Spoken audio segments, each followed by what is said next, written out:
How the hell do normal, everyday people commit such cruelty towards each other?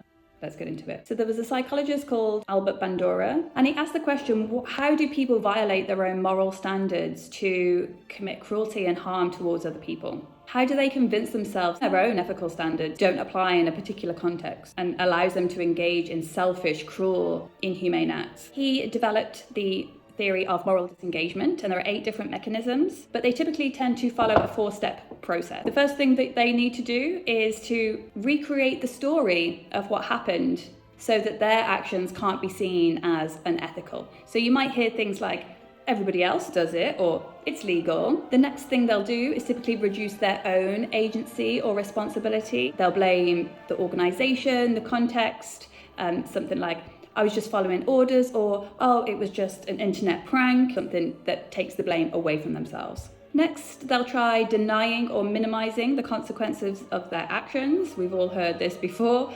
It wasn't a big deal. You're overreacting. Why are you so sensitive? Placing blame on the victim's reaction rather than their own behaviour. And the last step is they will change the way that they actually view or perceive the victim. And so this is when dehumanization comes in. They'll start saying things like, they deserved it, they're vermin, they're dogs, they're bitches. And the psychological research shows that boys and men are more likely to engage in moral disengagement to rationalize their own poor behavior than girls and women on average.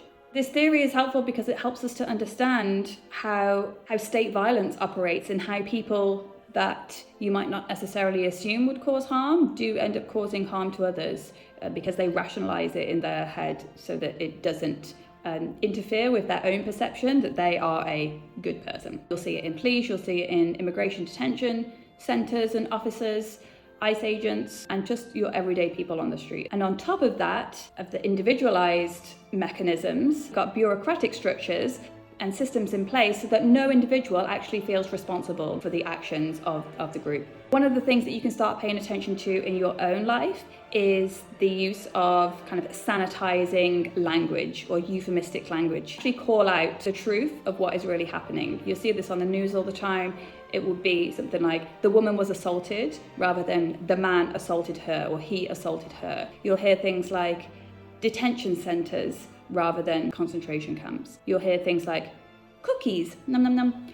No, data trackers. Good news is that because moral disengagement is learned, again, it's one of these things that increases over child development, is that it can be unlearned. We can teach boys and girls how to not do these mental gymnastics to avoid responsibility. We can teach people how to take accountability for their actions that doesn't involve shaming. And it's especially beneficial when we start doing this when little boys and girls are young. So that's what we're going to do. Have to build the matriarchy.